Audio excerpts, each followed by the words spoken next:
बच्चों, मैं प्रीता पहचान क्लासेस में पुनः आपका स्वागत करती हूँ, हार्दिक अभिनंदन करती हूँ।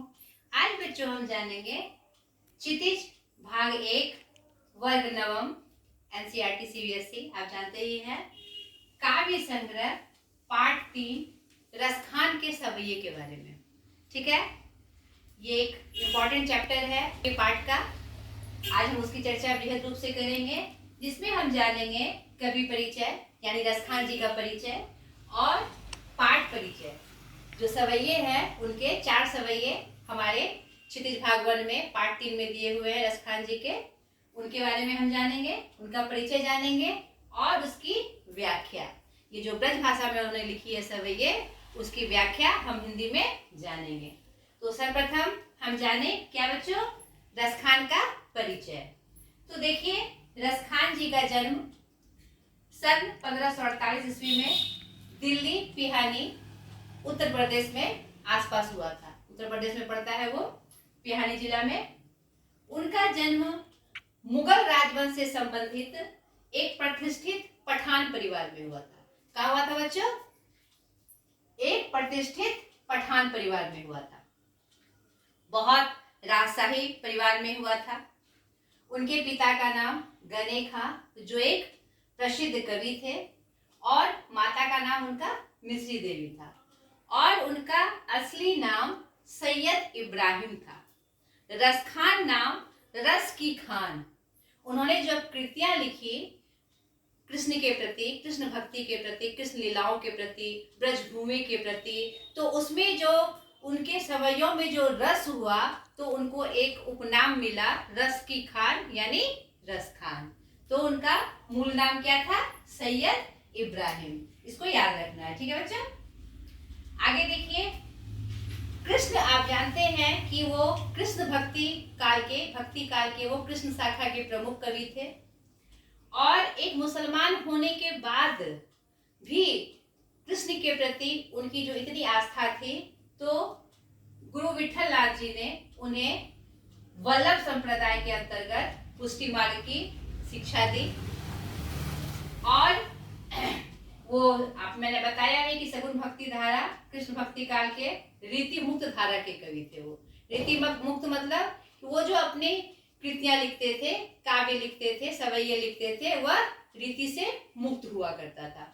ठीक है, उनकी 3 प्रमुख कृतियां उपलब्ध है, प्रेम वाटिका, सुजान रसखान और रसखान रचनावली।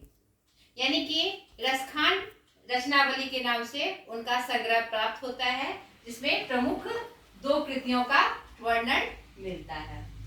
इनके बारे में भारतेंदु हरिश्चंद्र जी ने एक बहुत ही अच्छा कथन कहा है, जिसको आप जाने तो पता चल जाएगा कि वह कृष्ण के प्रति कितने समर्पित थे। इन मुसलमान हरिजनन पे कोटि हिंदू वारिये। ये मुसलमान कवि ऐसे सिद्ध कवि थे कृष्ण के, हरि के, कि उस पे मैं कोटि हजारों करोड़ों हिंदू कवियों को वार देता हूँ, और वारने के बाद भी ऐसा रसखान कवि, ऐसा कवि प्राप्त नहीं होगा। और 252 वैष्णव की वार्ता में जो आदिकाल की एक प्रमुख रचना स्वीकृत है, उपलब्ध है, उसमें उनको कृष्ण भक्त के रूप में स्वीकृत किया गया है। और ऐसा माना जाता है कि वे अकबर के समकालीन थे, क्योंकि अकबर का जो शासन काल है 1556 से 1605 ईस्वी, उसी समय में उनका ये वर्णन, उनका ये जन्म से मृत्यु आती है, इसीलिए उनको अकबर के समकालीन माना जाता है। ठीक है, इनके परिचय में 3, 4, 5 प्रमुख बिंदु थे, जिसका आपको हमेशा स्मरण रखना है। ठीक है, ये आपके प्रतियोगिता परीक्षा में भी आता है। जैसे कि वह मुगल राजवंश के पठान परिवार में उनका जन्म हुआ था। दूसरा, उनका मूल नाम क्या था, वो किनके समकालीन थे, उनके गुरु ने किस संप्रदाय में उनको शिक्षा दी थी, और भारतेंदु हरिश्चंद्र जी का उनके प्रति क्या कथन है। ये सब कुछ मुख्य बिंदु थे बच्चों, जिसका जिक्र मैंने आपके सामने किया। अब हम इनका परिचय हमने जान लिया, मुख्य परिचय रसखान जी का यही है।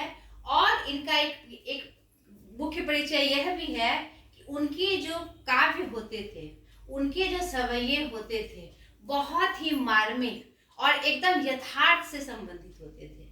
उनके सवैयों को पढ़कर आप देखिएगा, जब आप उनकी सवैयों को पढ़िएगा, संग्रह को पढ़िएगा, आपको लगेगा कि आप उसी में घूम रहे हैं, जिसका चित्रण वो करते थे आप उसी में घूम रहे हैं।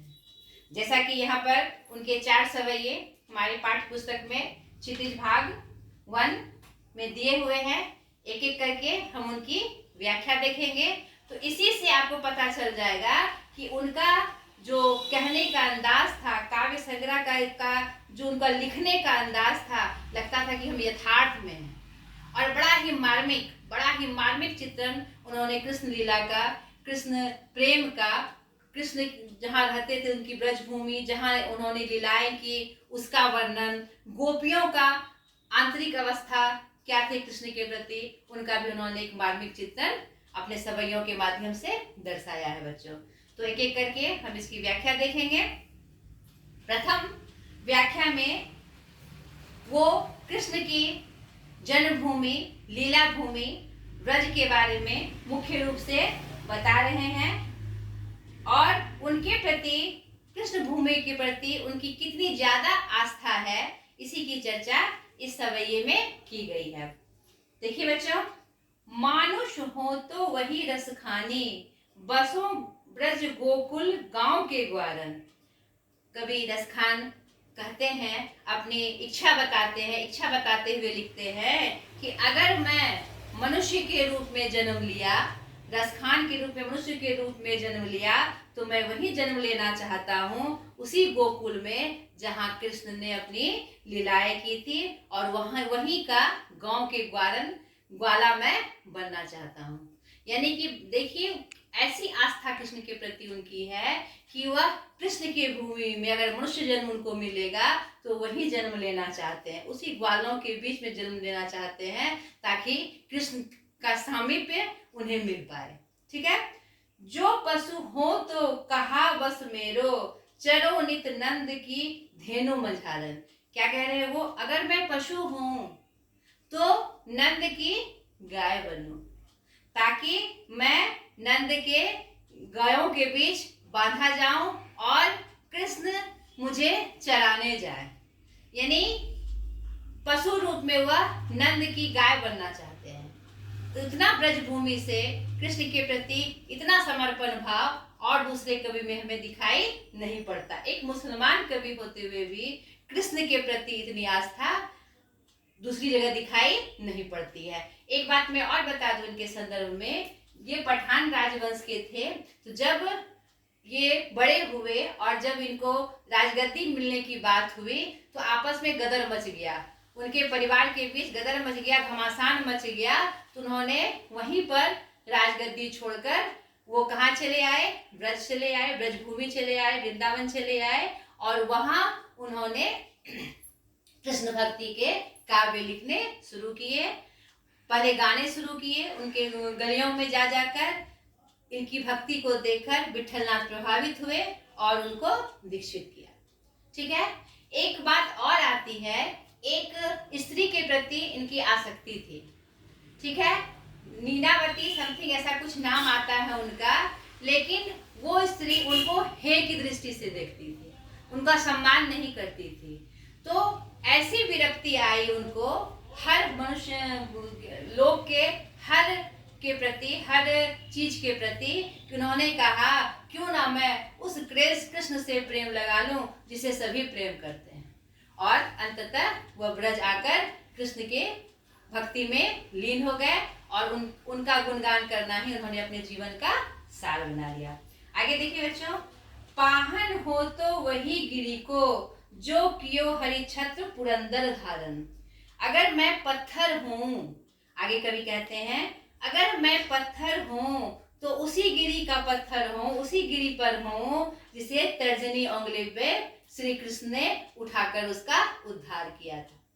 ठीक है, यानी कि गोवर्धन पर्वत की बात वो कह रहे हैं कि अगर मैं पत्थर भी हूं तो उसी वृंदावन का गोवर्धन पर्वत हूं जिसको कृष्ण भगवान ने तर्जनी उंगली पे उठाया था, ताकि उनकी सामीप्यता हमें मिल सके। जो खग हो तो बसेरे करो मिले, कालिंदी कूल कदम्ब की डारन। और अगर मैं पक्षी हूँ, आगे कवि कहते हैं कि अगर मैं पक्षी हूँ तो मुझे वही जमुना का किनारा मिले, वही कदम का वृक्ष मिले जहां पर बैठकर मैं आनंद ले सकूं कृष्ण की भूमि का, कृष्ण की समीपता का, कृष्ण के प्रेम का, और वहां पर बसने वाले हर एक चीज से मुझे उसका सामीप्य मुझे मिल सके। तो देखिए, अपने आपने अभी देखा कि अपने सवैये में जो वो लिख रहे हैं ब्रजभूमि के बारे में, तो लगता है क्या सामने चित्रांकन हो रहा है। इतने अच्छे तरीके से वो अपनी बात को रख रहे हैं जैसे कि सामने चित्रित हो रहा है, यानी कि उनका जो शब्द चयन है, उनकी जो मार्मिकता है, वो स्पष्ट उनके सवैये में दिखाई पड़ती है।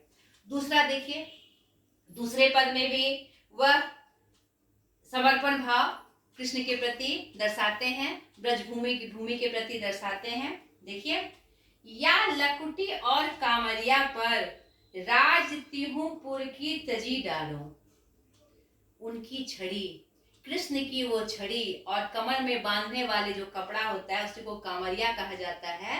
ये ब्रज भाषा में उन्होंने ये कविता लिखी है, काव्य लिखा है।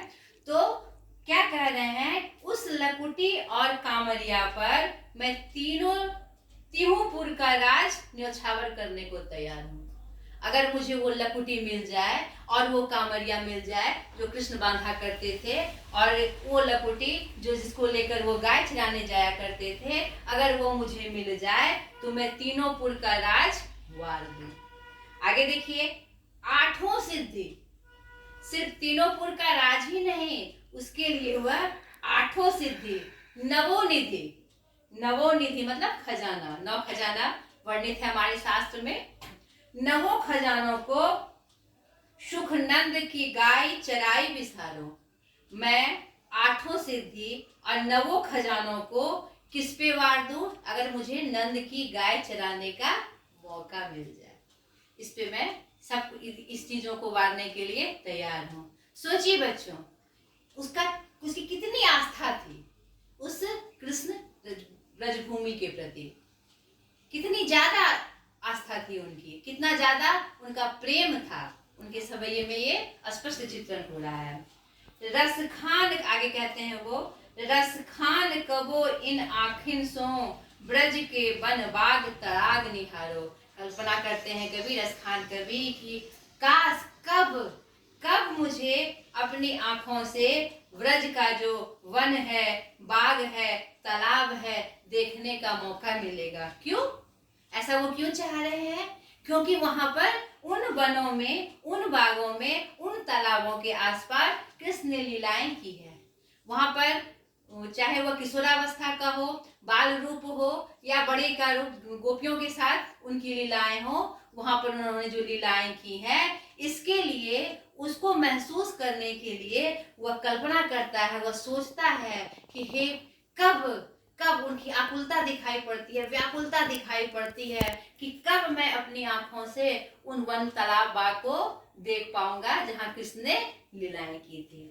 आगे देखिए, कोटिक एक कलधौत के धाम करील के कुंजन ऊपर वारो। यानी करोड़ों सोने का महल, एक दो नहीं, करोड़ों सोने का महल, वो किस पर वादे की बात कहते हैं?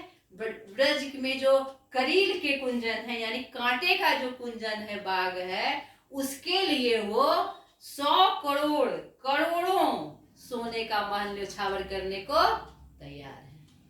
बताइए, अद्भुत थे रस खान, कृष्ण के प्रति उनकी जो भक्ति थी अद्भुत थी बच्चों। यानी कि उस ब्रजभूमि के लिए, उस ब्रजभूमि के प्रति इतना स्नेह था उनको, वहां की एक एक चीज के लिए वह सारी संपत्ति, सारी सब कुछ लुटाने के लिए तैयार है। 100 करोड़ों सोने का महल, मतलब उन्हें सोने का महल नहीं चाहिए, वो करील की झाड़ चाहिए जो ब्रजभूमि का है। तो बताइए, ब्रजभूमि के प्रति उनका कितना प्रेम दिखता है और कितना अच्छा शब्द का चयन वो इसमें करते हैं। आगे देखिए, उनकी जो शैली है कहने की किसी भी बात को, वह बहुत ही अनुपम है। ठीक है, आगे देखिए, आगे तीसरे सवैये में वह क्या बता रहे हैं, गोपियों की दशा बता रहे हैं। गोपियां, आपको पता है गोपियां कृष्ण की दीवानी थी, उसके प्रेम को पाने के लिए, उनके रूप साहचर्य के लिए वह सब कुछ सुध बुध गवा बैठती थी। यहाँ पर उसी गोपियों का तीसरे पद में कृष्ण के रूप सौंदर्य के प्रति गोपियों का जो उसमें समर्पण है, मुग्धता है, आकर्षण है, उसका चित्रण इस तीसरे सवैये में किया गया है, जिसमें वह खुद को कृष्ण का रूप धारण कर विचरना चाहती हैं, यानी कि उसमें खो जाना चाहती हैं। यानी कृष्ण ने जिन जिन चीजों का प्रयोग अपने आभूषण के रूप में, अपने वस्त्र के रूप में, मोरपंख के रूप में जिस प्रकार कृष्ण भगवान पहनते थे, तो उसी का रूप धारण कर गोपियां उस ब्रजभूमि में नाचना घूमना चाहती है और उस कृष्ण को महसूस करना चाहती है, ताकि मैं उसका रूप धरूं तो मुझे लगे कि मैं कृष्ण के आसपास हूँ। यहाँ पर इस सवैये में गोपियों की मानसिकता का, आंतरिक मानसिकता का वर्णन और कृष्ण के प्रति उनका जो प्रेम है, जो साहचर्य है, उसका वर्णन कवि ने किया है। देखिए, मोर पखा सिर ऊपर राखियों, गुंज की माल गरीब पहिरोंगी। यानी गोपियां क्या चाहती हैं कि मोर पखा सिर पर रखूंगी, गुंज की माल जैसा कृष्ण भगवान पहनते हैं मैं पहनूंगी, और क्या करूंगी, ओढ़ी पीताम्बर ले लकुटी बन, गोधिन ग्वारिन संग फिरूंगी। और उनकी क्या इच्छा है कि पीताम्बर ओढ़ के, जैसा कृष्ण भगवान पीला वस्त्र पहनकर ओढ़ी के लकुटी छड़ी लेकर वन में गायों को लेकर ग्वालियों के संग फिरते थे, मैं भी वैसा ही रूप धरकर, हे सखी, आपस में गोपियों से वो कहती फिरती हैं, हे सखी चलो वैसा ही रूप धरकर हम भी उस ब्रजभूमि में ग्वालिन संग घूमेंगे। पीला वस्त्र पहनकर, गुंज की माल पहनकर, मोर पखा पहनकर और लकुटी लेकर हम घूमेंगे, कृष्ण की तरह घूमेंगे। यानी उनका रूप वो धरकर उनके प्रति अपनी भक्ति दिखा रही हैं। भाव तो वो ही मेरो रस खानी, सो तेरे कहे सब स्वांग करूंगी। मुझे उनका स्वांग करना, कृष्ण का रूप का स्वांग करना, रसखानी कवि कहते हैं कि गोपियों को उनका स्वांग रचाना बहुत ही अच्छा लग रहा है। और या मुरली मुरलीधर की अधरन धरी अधरा न धरूंगी। यहाँ पर एक बात आ रही है कि सब कुछ वो पहनेंगी। कृष्ण अब जो भी चीज का उपयोग करते थे उसको पहनकर वह कृष्ण का स्वांग रचना चाह रही है, ब्रजभूमि में घूमना चाह रही है, लेकिन मुरली को वो अपने अधर से नहीं लगाएगी, क्योंकि उस मुरली को वो अपना सौतन समझती थी। क्योंकि मुरली को हमेशा कृष्ण भगवान अपने होठों से लगाए रहते थे, तो गोपियों को लगता था कि उसके लिए, कृष्ण के लिए मुरली अति प्रिय है, सबसे प्रिय है, तो उसे वह किस रूप में देखती है, सौतन के रूप में देखती है। ठीक है, तो वो कहती हैं कि या मुरली मुरलीधर की अधरान धरी अधरान धरूंगी। ये जो मुरली है, सारा कुछ हम पहनेंगे, आपस में गोपियां बातें करती है, सारा कुछ कृष्ण का पहन के हम ब्रजभूमि में घूमेंगे, उनका स्वांग रचेंगे, लेकिन मुरली नहीं छुएंगे। मुरली हमारी सौतन है, मुरली को हम अधर से नहीं लगाएंगे, यानी होठों से नहीं लगाएंगे। तो बड़ा ही सुंदर चित्रण गोपियों की आंतरिक भावना का उन्होंने किया है, जो कि अपने आप में बहुत ही अद्भुत है। अब चौथे पद में देखिए, वह किसकी चर्चा कर रहे हैं, कृष्ण ही संबंधित है, क्योंकि वो कृष्ण भक्ति काल के ही कवि हैं, कृष्ण धारा के ही कवि हैं। काननी दे अंगुरी रहिबो, जब ही मुरली धुनी मंद बेजे है। इस सवैये में कवि क्या चित्रण कर रहे हैं, कृष्ण की बांसुरी की धुन की चर्चा और उनके सुंदर मुस्कान की चर्चा का वर्णन गोपियों के माध्यम से बता रहे हैं कि उनकी जब बांसुरी बजेगी तो मैं कान पे, हम लोग क्या करेंगे, कान पे हाथ धर लेंगे, ताकि हमें उनकी मुरली सुनाई ना पड़े। ऐसा क्यों भाई? क्योंकि अगर मुरली की धुन हमारे कानों तक आ गई तो बाकी सारी बातें हम भूल जाएंगे। अपनी दैनिक चर्या की सारी बातें, लोक समाज की सारी बातें हम क्या करेंगे, विसर जाएंगे, भूल जाएंगे। इसीलिए अगर हमको इससे बचना है तो हे सखी, हमें जब वो धुन सुनाई पड़ेगी कृष्ण के बांसुरी की, तो हम कानों पे क्या करेंगे, उंगली धर लेंगे। उसी क्रम में ये बातें कह रहे हैं, कान नीदे उंगली रहिबो जब ही मुरली धुनी मंद बजेगी। जब मंद मंद मुरली की ध्वनि बजेगी तो हम लोग क्या करेंगे सखी, कानों पे उंगली दे देंगे। मोहनी तानन सो रस खाने अटा चढ़ी गोधन गयो तो गए।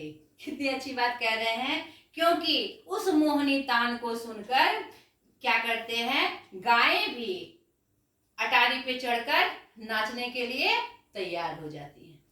उनकी मुरली की ध्वन इतनी मोहिनी है, इतनी मोहक है कि वह अपने तरफ खींचकर गायों को भी सुध बुध भुला देती है। उसमें इतनी शक्ति है।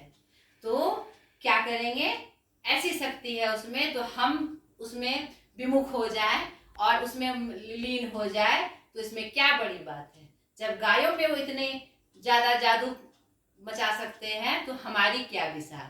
ठीक है, तेरी कहो सिगरे ब्रज लोगने काल ही कहो कितनो समझायो। कितना भी उसके बाद हमें समझा लिया जाए, कितना भी लोग हमें समझा ले, समाज समझ ले, परिवार वाले समझ ले, लेकिन हम पे फिर कोई असर होने वाला नहीं है। कुछ भी बात हो जाए, कितनों टालने की हम कोशिश करेंगे, लेकिन हमारी सुधि फिर उसी में रम जाएगी, हम उससे बच नहीं पाएंगे। कितनों जतन कोई कर ले, कितनों हमें समझा ले, लेकिन फिर ऐसा नहीं हो पाएगा कि हम उसमें सुध बुध होके ना खोए। मायरी या मुख की मुस्कान संहारी न जहे न जहे न जहे। देखिए तो कृष्ण की मुस्कान कितनी प्यारी है। इस मुस्कान के जो मुस्कान है वो संभाली नहीं जा रही है। हम उनकी तरफ नहीं देखेंगे, क्योंकि इस मुस्कान पे सब चीज, हमारा चित्त हृदय सब ये कृष्ण क्या करेंगे, चुरा लेंगे। हमें मोहित करके उसकी मुस्कान में, उनके मुस्कान में इतनी ताकत है कि वो सब कुछ हमारा लेके चले जाएंगे। तो इस सवैये में लिखने का क्या चित्रण है बच्चों, इसमें गोपियों द्वारा उनके मुरली की मधुर ध्वनि, उनकी जो तान है, इतनी मधुरता है, इतना आकर्षण है उसमें, उसका वर्णन किया जा रहा है। और उनकी मुस्कान, कृष्ण की मुस्कान इतनी शक्तिशाली है कि कोई भी उनके सामने खींचा चला जाएगा। तो बड़ा ही चारों सवैयों में हमारे रसखान जी ने कृष्ण की ब्रजभूमि, गोपियों की अवस्था, कृष्ण के प्रति उनका प्रेम, उनकी भक्ति, उन ब्रजभूमि के प्रति उनका प्यार दर्शाया गया है। और उनकी मुस्कान और मुरली की धुन की चर्चा गोपियों के माध्यम से कराई जा रही है। इन चारों सवैयों में हमने क्या देखा कि रसखान जी का कृष्ण के प्रति एक अटूट संबंध हमने देखा, उनकी जन्मभूमि के प्रति एक अटूट संबंध और एक अप्रतिम भक्ति, और एकदम जो कहीं भी दिखाई नहीं पड़ती, एकदम अलौकिक भक्ति रसखान जी की कृष्ण के प्रति हमें दिखाई पड़ती है। ठीक है बच्चों, आशा करती हूँ आपको चारों सवैये समझ में आए होंगे। अगले वीडियो में अभ्यास के जो प्रश्न हैं वो भी मैं आपको करवाऊंगी। आप फिर से इन सवैयों को पढ़कर हिंदी अर्थ और उसकी व्याख्या समझने की कोशिश करिएगा। मुझे लगता है कि मेरा यह वीडियो आपका सहायक बनेगा। ठीक है बच्चों, आज तक के लिए इतना ही। बाय।